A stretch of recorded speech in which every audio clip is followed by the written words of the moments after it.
एक लड़की अपना घर बार छोड़ के, माँ बाप छोड़ के, सब कुछ उसकी खातर आती है और इतनी मुश्किलें मुसीबतें झेलती है, और उसको आप रास्ते में क्यों छोड़ते हैं? इस टाइम मेरे बच्चे के साथ कोई भी नहीं है। मैं 4 साल रही हूँ, मैं उसी का बच्चा, मैं कभी भी गलत हो रहा है मैं। हम बच्चे का डीएनए टेस्ट करवाएंगे और डीएनए टेस्ट करवाने के लिए हम कॉन्स्टिट्यूशनल पिटीशन है वो भी दायर करेंगे। इसमें नादरा को पार्टी बनाएंगे, बल्दिया को पार्टी बनाएंगे। और वो मेरा शौहर है, उसने मेरे से निकाह किया हुआ है, तो मुझे सारे जो है ना, जितने भी कानूनी दायरे हैं, मुझे उनसे ये दरख्वास्त कर रही हूँ कि मुझे मेरे बच्चे का हक दिया जाए। अस्सलाम वालेकुम नाज़रीन, मैं हूं आपका होस्ट नबील माली और आप देख रहे हैं डेली पंजाब टीवी। नाज़रीन, इस वक्त मेरे साथ एक ऐसी खातून मौजूद हैं जो कि पाकिस्तानी शहरी तो हैं, लेकिन पहले ईसाई थी, फिर मुसलमान हुई। ने किसके लिए किया? सिर्फ एक मोहब्बत के लिए किया, एक प्यार के लिए किया, एक रिश्ते के लिए किया। जो कि ये सामने मेरे मौजूद हैं, 7 दिन का एक बच्चा है। ये बच्चे का बाप जो कि इनका हस्बैंड, जिनके खातिर इन्होंने अपने दीन को छोड़ा, वो इनको इस बच्चे के साथ छोड़ कर फरार हो गए। फरार होने की वजूहत क्या थी और वो क्यों फरार हुए और उनका ताल्लुक कैसा था, किस तरह ये साथ रहे, तो इन्होंने अपना दिन छोड़कर अपने उस हस्बैंड के लिए इतनी मोहब्बत जताई कि एक मुसलमान बनने में मजबूर हुई। और आज ये बार एसोसिएट के चक्कर और धक्के खा रही हैं। क्यों खा रही हैं? क्या इंसाफ है ऐसा जो इनको नहीं मिला अभी तक, और क्या इनकी डिमांड्स है और क्या इनके साथ हो गुजरी है? आइए सुनते हैं इन्हीं की ज़ुबानी। अस्सलाम वालेकुम। वालेकुम अस्सलाम। जी बहन, आपका नाम? मेरा नाम अनमोल है और मैं इस्लाम कबूल किया, इस्लाम मज़हब में आई। मुझे वो लड़का फैक्ट्री में मिला था और फैक्ट्री में हमारी दोस्ती हुई थी, और उस टाइम मैं अपने घर में अकेली थी, तो मेरा मतलब ये फैक्ट्री सिलसिला जारी था। उधर इसने दोस्ती की, इसने मुझे आके प्रपोज किया था मुझे। तो मुझे इसने काफ़ी दीनी बातें सिखाई, मुझे ये लिबास पहनाना सिखाया और मुझे इस्लाम में लाकर मुझे बोला कि मैं तुमसे निकाह करूँगा। मैंने से निकाह किया और मुझसे निकाह करके मेरा ज़ेवर, सारा पैसा जो मैं कमाती थी वो भी उसके पास होता था। और हमारा जो शादी, हमारी 4 साल हो गए हैं इस शादी को। 4 साल हो गए शादी को? जी, हमारी शादी हुई है 2022 में, तीसरे महीने में। निकाहनामे की डेट नहीं मुझे याद है, लेकिन हमारी शादी हुई है निकाहनामे। अच्छा, ऐसा क्या हुआ था कि मतलब कि आज आप धक्के खा रही हैं हुकूमती इदारों के? क्या वजूहत हैं? सर, बात ये है कि वो मुझे कहता था कि अपने घर जाएँ, लेकिन मेरे घर वाले कोई मुझे रखने के लिए तैयार नहीं थे। मेरे सभी फैमिली को पता चल गया था, उनको बाहर से लोगों ने बताया कि आपकी बेटी ये करती फिरती है और आपकी बेटी ऐसी है, लड़के के साथ जाती आती है, लड़का है जिससे उसने इस्लाम कबूल किया है, उससे शादी की है। मेरे बाप को पता चला, उसने मुझे काफ़ी ज़्यादा मारा, इतना मारा कि उसको पता चल गया। मैंने घर से ज़ेवर भी अपना उठा लिया, और जो मेरी अमाउंट थी, मैं घर में पैसे नहीं देती थी। सुबह 6 बजे से घर से निकलना, रात को 9, 10, 11 बजे घर वापस जाना। इस वजह से मुझे घर से भी मार पड़ती नहीं, थी। आपका जो कह रहे हैं घर में पता चला, वो शादी के बाद पता चला, शादी से पहले पता चल गया? नहीं, शादी के बाद जब मेरा निकाह हो गया, मेरे शौहर ने कहा कि तुमने 3 माह से 4 माह तक अपने माँ बाप के घर पे रहना है। निकाहनामा जो पहले 2 दिन मेरे पास रहा, उसके बाद उसने अपने पास रख लिया। उसके बाद जब 3 माह बाद मेरे माँ बाप को पता चला और मेरे माँ बाप को किसी से पता चला, तो उन्होंने मुझे मतलब घर पे आके पूछा, तो मैं मुकर गई, लेकिन उसकी वजह से उन्होंने मुझे मारा, बहुत ज़्यादा मारा, ज़ेवर की वजह से और मतलब निकाह की वजह मतलब कि से। पहली बात तो आप ये कह रही हैं कि जब उसने आपसे निकाह किया तो उसने आपको तब भी अपने साथ नहीं रखा, उसने कहा कि आप 4 माह तक अपने घर रहे। ठीक, उसके बाद वो कोई फैसला करेगा या आपको लेके आएगा? जब मेरी फैमिली को पता चल गया कि इसने इस्लाम कबूल कर लिया, निकाह कर लिया, और उन्होंने मुझे भेज दिया। तब तक आपकी फैमिली को नहीं पता कि आपने इस्लाम कबूल कर लिया, निकाह किया होगा? नहीं, पहले मेरी फैमिली को नहीं पता, लेकिन ये मुझे पता था, फैक्ट्री वालों को पता था, जो मेरे साथ रहती थी लड़कियां काम करती थी उनको पता था, लेकिन मेरे घर में नहीं पता था। लेकिन मेरे घर में जब पता चल गया सर, फिर मुझे मेरे घर वालों ने मारा, टॉर्चर किया, हाथापाई करके मुझे बाहर निकाल दिया, मतलब घर से। मैंने इसको फ़ोन किया, इसने बोला रात गुजारो, सुबह अपना सारा सामान लेके ते आ जाना, मैं मतलब मकान का अरेंज कर लूँगा। उसने फिर हमने वो उधर से मैंने सुबह रात मतलब मेरे बाबा से सभी डर के, किसी ने हमें घर में भी नहीं सुलाया। तो मतलब मैं सारी रात दरवाजे के आगे बैठी रही। सुबह मैं अपना सामान पकड़ा और मैं फैक्ट्री आ गई।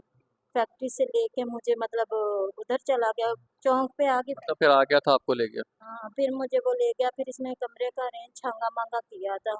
स्टेशन के पास एक गली है बड़ी टावर वाली, उधर से हमने घर लिया। वो भाई का नाम है इमरान है, उसके घर पे हमने, लेकिन हमारा इतना उनके साथ प्यार मोहब्बत, जैसे इस्लाम के दीन में उनको मैंने बताया, तो उन्होंने मुझे मतलब अपने घर में अच्छी इज्जत दी, प्यार दिया। हम उनके घर में ऊपर वाले पोर्शन पे रहते रहे। और उनको हमने ये बताया था कि मेरा शौहर है ना दूर काम करता है, तो वो 8 दिन बाद ये जाता था अपनी अम्मी के घर, सुबह को मेरे पास होता, शाम को अपनी अम्मी के घर पे मतलब चला अपनी फैमिली को भी टाइम दे रहा था और आपको भी टाइम दे रहा था। टाइम दे रहा। चोरी शादी की हुई थी, और मुझे भी 2 दिन बाद आ जाता था, 3 दिन बाद आ जाता था। घर उसने बताया हुआ था अपनी शादी के बारे में? घर में नहीं बताया था उसने, छुपाया हुआ था, मेरा नहीं छुपा मेरे। आपका तो सारा ओपन हो गया था ऑलरेडी, मतलब कि वो अपनी फैमिली को भी टाइम दे रहा था और आपको भी टाइम दे रहा था। 2 दिन 3 दिन अपनी फैमिली के पास रहना, एक दिन आपके पास आ जाना, इसका मतलब कि मैनेज किया हुआ था उसने अपने आप। लेकिन उसने अपनी फैमिली को नहीं बताया हुआ। लेकिन जो हम जब हमारा फैक्ट्री हमने नहीं छोड़ी, मैंने भी नहीं छोड़ी, उसने भी नहीं छोड़ी, एक ही जगह पे काम करते रहे। ले और सुबह को हम दिन में मिलते थे, शाम को, लेकिन 2 दिन बाद 3 दिन बाद घर आ जाता था। और हमारे जो मालिक मकान है उनको भी पता था इस बात का कि ये आते हैं इतने दिन बाद, और इस यही आते हैं। तो अचानक ऐसा क्या हुआ है कि जो आप यहाँ पे आई हैं? क्या वजूहत है? अब आपकी क्या डिमांड्स है? मेरी ये डिमांड्स है सर कि मेरे बच्चे को नाम दिया जाए, मुझे मेरा हक दिया है। मैं शेल्टर में धक्के खा रही हूँ, मैं अपना बच्चा लेके ना तो मैं अपने माँ बाप के घर पे अभी जा आप शेल्टर हाउस में है? जी, मैं शेल्टर हाउस 10 तक में रह रही हूँ, कनाल व्यू में। मैं उधर रह रही हूँ, उधर मैंने केस उनको सारा बताया, उन्होंने पता नहीं कैसा, मुझे पढ़ी लिखी नहीं हूँ, उन्होंने कहा है हमने दावे का केस किया है और उसने तुम्हारा खर्चा लगा दिया है। मुझे नहीं पता, उन्होंने बोला 20,000 लगाया, 10,000 तुम्हारा 10। अभी तक वो बंदा ना मेरे सामने आया, ना मेरे मत्थे लगा। 21 तारीख को मेरी एविडेंस हुए हल्फ बयानी पे, उन्होंने मेरे हक में ऑर्डर जारी कर दिया। लेकिन मैं जो चाहती हूँ वो मेरे बच्चे को नाम दिया जाए, जिस वजह से मेरा बच्चा पूरे 2 साल का, 2 माह बाद इसने 2 साल का पूरे हो जाना है, और बच्चा उसका है। आप इस चीज़ से श्योर है कि बच्चा उसका ही है? बच्चा उसका है क्योंकि मैं 4 साल रही हूँ, मैं उसी का बच्चा। मैं कभी भी गलत हो रहा, मैं जो मैंने गलती की है मोहब्बत के आके, और बन गई हूँ गलत है, लेकिन मैं उसके साथ ही रही हूँ। और वो मेरा शौहर है, उसने मेरे से निकाह किया हुआ है। तो मुझे सारे जो है ना, जितने भी कानूनी दायरे हैं, मुझे उनसे ये दरख्वास्त कर रही हूँ कि मुझे मेरे बच्चे का हक दिया जाए, मुझे मेरा हक दिया जाए। मुझे ऊपर से फैमिली फोन करके, उसके भाई, उसके ताया अब्बू और उसका बाप मुझे धमकियाँ देता है कि तुमने किसी को बताया तो हम तुम्हारे घर वालों को नुकसान पहुँचाएँगे, तुम्हें नुकसान पहुँचाएँगे, तेरे बच्चे को नुकसान पहुँचाएँगे। उनको मुझे ये टॉर्चर किया जाता है, हैरेसमेंट किया जा रहा है मुझे। अब आपका मतलब कि इस बच्चे के वालिद के साथ जो आप कह रही हैं, आपके हस्बैंड के साथ कोई ताल्लुक नहीं, इस टाइम कोई राब्ता नहीं हुआ? नहीं, इस टाइम कोई उसके साथ मेरा कोई राब्ता नहीं है। मैंने बहुत दफ़ा फ़ोन किया है। मैंने जिस दिन उन्होंने मेरा सामान उठा के बाहर रखा मालिक मकानों ने, क्योंकि हमारा साल का एग्रीमेंट था, इसने 1 माह हमें उधर हुए तो उस नए घर में, पिछले वाले घर वालों ने हमें इसीलिए निकाला था, उधर भी किराया वगैरह नहीं देता था, बिल वगैरह नहीं पे करता था, घर में खर्चा नहीं देता था, अय्याशी करता था। जब मैं कमाना बंद कर दिया, हमें भी खर्चा देना, हमें भी बड़ा बुरा भला कहना शुरू कर दिया, और घर में भी आना कम कर दिया, और खर्चा देना, फिर मालिक मकानों को भी तंग करना शुरू कर दिया, बिजली का बिल देना बंद कर दिया।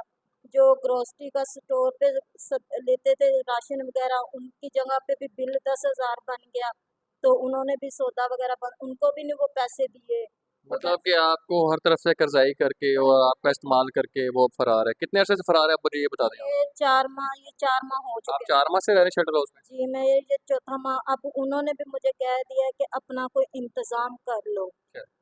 ये, और मेरे पास ऐसी कोई जगह नहीं है मैं जहाँ जा सकूँ अपने बच्चे को लेके, ना को मेरी फैमिली, कोई मेरी सपोर्ट में है, ना को मेरा कोई ऐसा रिश्ता नहीं है जो मेरी सपोर्ट में हो कि जिसके साथ मैं जाके रह सकूँ, मेरा बच्चा संभाल सके, मैं कोई अपने आप पे डिपेंडेंट हो सकूँ। चलें, अल्लाह रहम करेगा।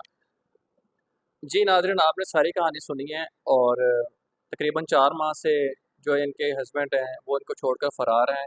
ना तो बच्चे का उनको ख़्याल है, ना ही उनको ऐसे रिश्ते का ख़्याल है जिसने अपने दीन को, अपनी फैमिली को एक शख्स की खातिर छोड़ा, और वो इस तरह बेयारो मददगार उस खातून को छोड़कर अपने बच्चे के साथ और लाखों का रुपए का कर्ज़ाई करा के छोड़ के फ़रार हो गया। अभी तक कोई राब्ता नहीं है। अलबत्ता सुनने में ये आ रहा है कि बाकायदा उनकी फैमिली की तरफ से इनको धमकियां दी जाती हैं, थ्रेट दी जाती है कि भाई आप पीछे हट जाएं और अपना काम अपना गुजारा खुद करें। तो मेरे साथ एडवोकेट अब्दुल्ला हाशमी साहब मौजूद हैं, इनसे पूछूंगा कि ये जो बहन चल के इनके पास आई हैं, अब तक आपने केस को जितना देखा है, आगे इस केस को कैसे लेके चल रहे हैं? क्या एक मुसलमान तो दूर की बात, पहले ईसाई थी अब मुसलमान बनी है, क्या एक खातून जो कि अकलियत में से उठ के कानून के दरवाजे पे आके बैठी हुई हैं, क्या पाकिस्तान में ऐसा कानून है कि जो इनको प्रॉपर इसको मतलब कि आगे पर्सोनिफाई करे और इनको इंसाफ दे? जी जी जी, बिस्मिल्लाहिर्रहमानिर्रहीम। सबसे पहले तो बात करेंगे हम मज़हब के ऊपर कि कोई भी मज़हब है वो हर इंसान का एक अपना सेपरेट मैटर है। लेकिन जब कोई भी इंसान किसी दूसरे मज़हब से इस्लाम में आता है, इस्लाम कबूल करता है, तो उससे पहले कि उसकी जो भी ज़िंदगी है, मैट्रिमोनियल लाइफ है, शादीशुदा ज़िंदगी है, नहीं है, इस्लाम में आने के बाद वो सारी चीज़ें ख़त्म हो जाती हैं, क्योंकि इस्लामी निकाह में और क्रिश्चियन निकाह में ज़मीन आसमान का फ़र्क है। क्योंकि जब नबी पाक सल्लल्लाहु अलैहि वसल्लम दुनिया में आ गए, सारे मज़ाहिब सुपरसीड हो गए, तो हमारा इस पे यकीन है, नबी पाक सल्लल्लाहु अलैहि वसल्लम खातमुन नबिय्यीन है, उनके बाद कोई नबी नहीं आएगा। उसके बाद मैं आऊँगा कॉन्स्टिट्यूशन की तरफ।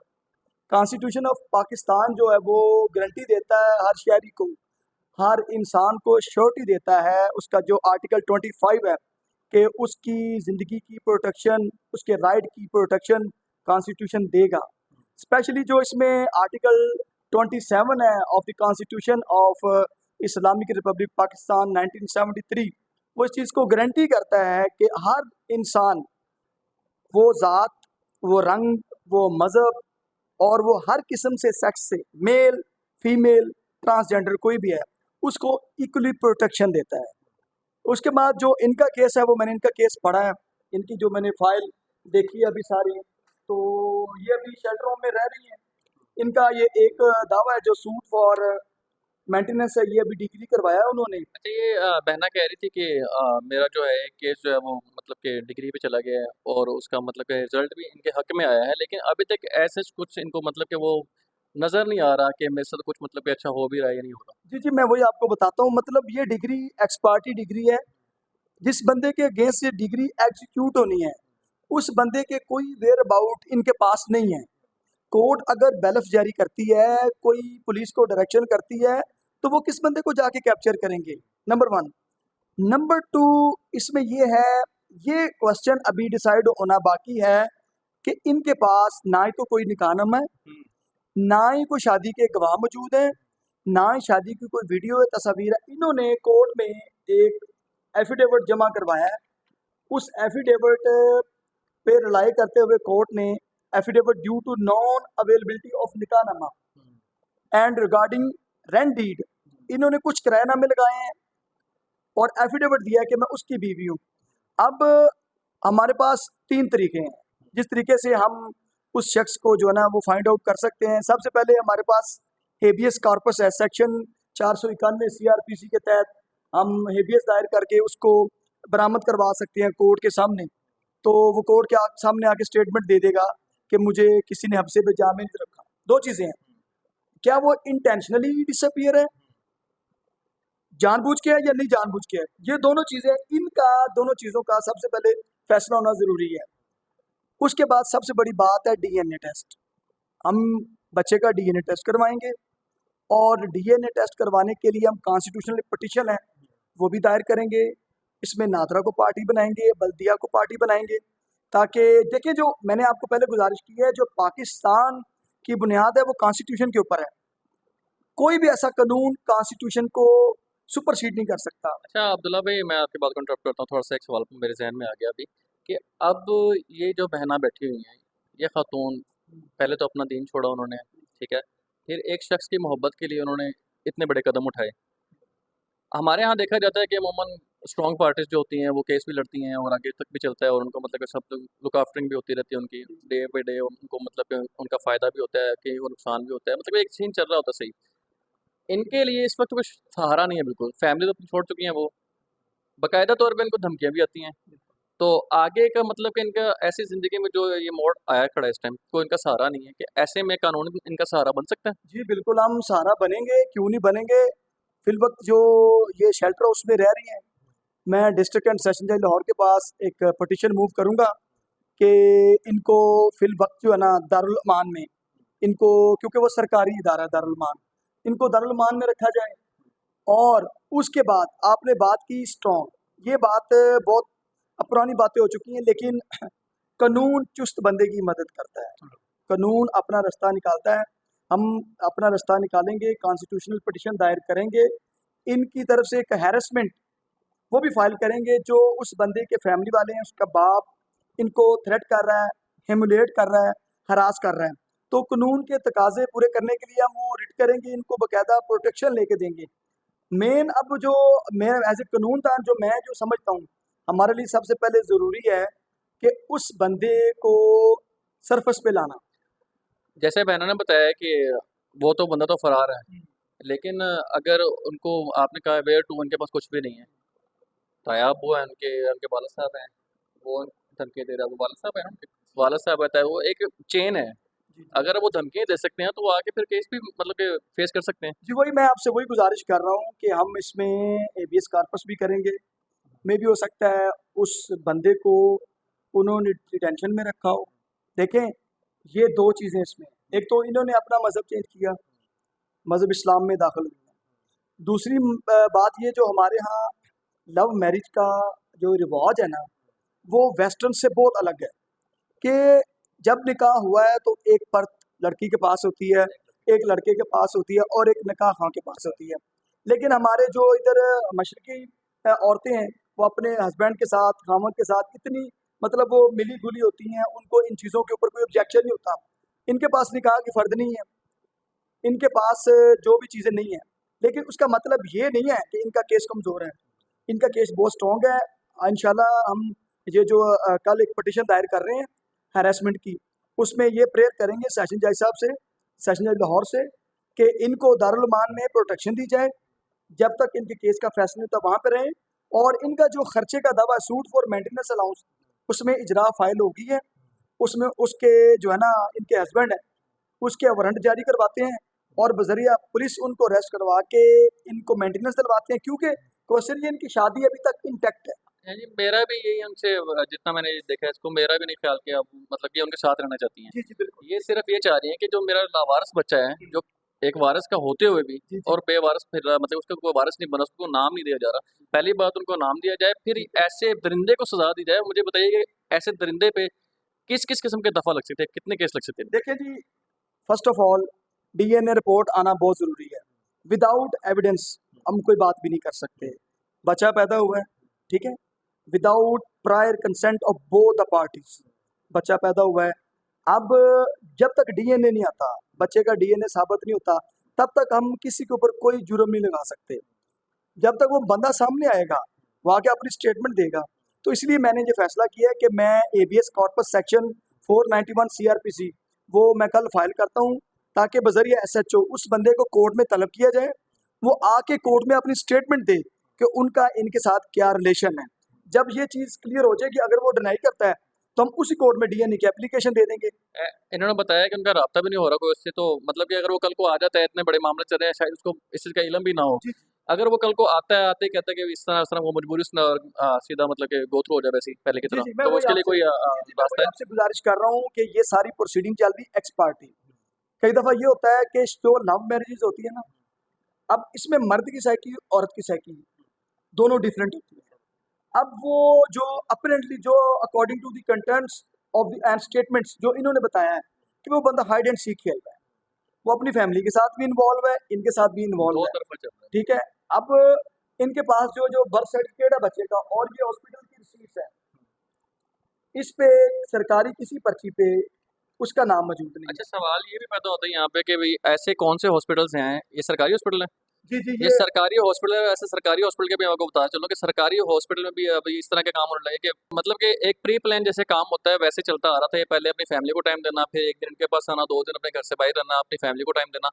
फिर ये देखें अल्ट्रासाउंड की जब बात आती है तो एक बड़ी अहम बात है, मेरे से लॉयर साहब बैठे हुए हैं तो ये इस चीज़ को समझेंगे थोड़ा सा, कि इतना प्री प्लान माइंड है उस बंदे का कि उसने फीमेल का नाम लिखवाया हुआ है और वल्दियत में जो नाम है वो नहीं लिखवाया हुआ। मैं सर वही आपसे गुजारिश करना चाहूँगा, ये सारी चीज़ें, ये सारी जो प्रैक्टिस है, उसकी एक क्रिमिनल जो माइंड है जो उसकी वो प्री क्रिमिनल प्लान प्रैक्टिस है प्री प्लान चल वो शो हो रही है। ना ही उसने अपनी बीवी के साथ कभी कोई तस्वीर रखी है, ना ही वीडियो रखी है, ना ही बच्चे के साथ कभी कोई तस्वीर वीडियो रखी है। तो इसका मतलब वो इंटेंशनली जानबूझ के वो इनको हाइड एंड सीक कर रहा था। तो इसलिए जो आपसे पहले मैंने गुजारिश की है कि हम वो सेक्शन 491 सीआरपीसी की रेड करते हैं। अगर किसी ने उसको महबूस करके रखा है तो वो कोर्ट में स्टेटमेंट दे देगा। अच्छा, कोई ऐसा बंदा भी उसके साथ इन्वॉल्व हो जो जिसके उससे अपने मतलब के कस्टडी में रख रहा है उसको, जो उसको पीछे लुक आफ्टर कर रहा है, उसको भी सजा हो सकती है जी, इसमें? हमें शक है उसके वालिद के ऊपर, उसके कज़नों के ऊपर, उसकी फैमिली के ऊपर शक है। और हमें ये भी एप्रीहेंशन है कि उसकी शादी किसी और जगह करना चाह रही है और उसकी शादी की बात चल रही है। तो इसलिए हम जो रिट दायर करेंगे उसमें उसके वालिद को भी पार्टी बनाएंगे, उसकी फैमिली को भी पार्टी बनाएंगे, ताकि वो कोर्ट में और अपना मौक़िफ़ बताएं। और मैं इंशाल्लाह ताला बीइंग ए कानूनदान मैं इनको इंश्योर करवाता हूँ कि कानून अभी ज़िंदा है। रियासती इदारे जो वो कानून के ऊपर चलते हैं। तो जब कानून हरकत में आता है, कानून किसी को नहीं छोड़ता। आप देख लें जेलें पाकिस्तान की भरी हुई हैं, कोर्टों में फाइलें भरी हुई हैं। तो कानून अपना रास्ता निकालेगा और हम इंशाल्लाह इनको इंसाफ लेके देंगे। इसके बच्चे को इंशाल्लाह नाम लेके देंगे। और जो पाकिस्तान के जितने भी इदारे हैं जो नोमेनक्लेचर के ऊपर नादरा हो गया, बल्दिया हो गया, इनको पार्टी बना के तो इंशाल्लाह इनका केस करवा के और इनके बच्चे को नाम देंगे इंशाल्लाह ताला। अभी मुझे थोड़ा-सा ज़रा इनके हौसले के लिए भी बता दें ताकि वो अभी बैठे हुए हैं यहाँ पे। ये जो इनकी डिग्री आपने कहा ये अभी कंप्लीट होने वाली है, तो इससे इनको क्या फ़ायदा होने वाला है? और आगे फर्दर कितना टाइम लग जाएगा इनको, मतलब कि आप ये कह रहे हैं कि इंसाफ मिल जाएगा? जी, ये दावा अभी तक इनका डिग्री हो गया है, केस इनके हक में हो गया है।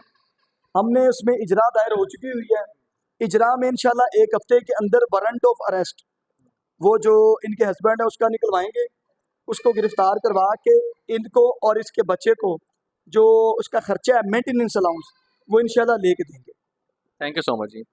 सारी गुफ्तगू आपने सुनी है अब्दुल्ला आशिफ साहब की, और बड़े उन्होंने हौसले के साथ और जज्बे के साथ बात की, और उन्होंने बताया, उन्होंने मेक श्योर किया है एक मतलब कि इस टाइम तो लावारिस लड़की है ये जो शेल्टर हाउस में रह रही है, इनको मेक श्योर किया है कि इदारे भी जिंदा हैं और इंशाल्लाह आपको इंसाफ के जिस हद तक लेके जाना पड़े हम जाएंगे और आपको इंसाफ लेके देंगे। आखिरी पैगाम आप क्या देना चाहेंगे इदारों को? अपनी तरफ से एक आखिरी पैगाम देते हैं। मैं तो ये कहूंगी कि जो ऐसा इंसान है उसको ये सजा मिलनी चाहिए। एक लड़की अपना घर बार छोड़ के, माँ बाप छोड़ के, सब कुछ उसकी खातर आती है और इतनी मुश्किलें मुसीबतें झेलती है और उसको आप रास्ते में क्यों छोड़ते हैं? इस टाइम मेरे बच्चे के साथ कोई भी नहीं है। मुझे भी सांस की बीमारी होती जा रही है। टेंशन ले लेके मैं अगर मुझे कुछ होगा, मेरे बच्चे को कोई भी नहीं है। ऊपर से बच्चे को भी मारने की धमकियां दी जा रही हैं कि तुम अपने आवाज बंद करो वरना हम तुम्हें नुकसान पहुंचाएंगे। और मैं कहाँ जाऊंगी? इदारे वालों ने 4 महंत रखा, अब वो कह रहे हैं कि अपना बंदोबस्त कर लो, तुम्हारा केस हो गया। मैं पढ़ी लिखी होती तो मैं सब कुछ देखती, मुझे नहीं पता, लेकिन मेरे साथ इतना बुरा क्यों हो रहा है? मैंने किसी का कुछ भी नहीं बिगाड़ा, मैंने सिर्फ अपने माँ बाप को तकलीफ दी है। लेकिन माँ बाप अपनी बेटी को देख के खुश हो जाते हैं, अगर वो मुझे देखेंगे तो वो क्या फील करेंगे? लेकिन मैं अपने माँ बाप के सामने नहीं जा सकती। मेरे माँ बाप ने भी धमकी दी है कि हम तुम्हें मार देंगे, तुम हमारे पास आई क्योंकि तू गैर मजहब में चली गई, अब तुम्हारी बेटी नहीं, हमारे खानदान से सब कुछ, तुम्हारा रिश्ता सारा खत्म हो गया। अब मैं अपने बच्चे, ये छोटा सा बच्चा, मैं इसको कहाँ लेके जाऊँ? अभी 2 साल का भी नहीं है और इसका दूध हर चीज का खर्चा है, मैं कहाँ से अरेंज करूँ? मैं बहुत परेशान हूँ। मेरी दरखास्त ये है कि सब मेरे साथ तामन करे, सारा जितने भी लोग हैं मेरी सपोर्ट में, मेरे हक में खड़े हो और उस बंदे को जो सजा मिले और मेरे बच्चे का हक दे। मेरे ये दरख्वास्त है सबसे। जी नाज़रीन, आपने जितनी भी ये सारी कहानी सुनी है, ये आप एक मज़हब को छोड़ दें, एक लड़की को छोड़ दें, एक कोर्ट मैरिज को छोड़ दें, एक मोहब्बत को छोड़ दें, लेकिन ये जो आंसू हैं ये सिर्फ़ अगर आप एक माँ के समझ लेना तो आपको सारी बात की बेहद तक और गहरी बात समझ आ जाएगी। क्योंकि ये जो माँ के आंसू हैं ये सिर्फ़ औलाद के लिए हैं, ये उस बेवफ़ा शख्स के लिए नहीं है बिल्कुल भी, हरगिज़ उस शख्स के लिए नहीं है कि ये उनके लिए आंसू निकले, नहीं, ये उनकी वजह से निकल रहे हैं और इस बच्चे के लिए निकल रहे हैं।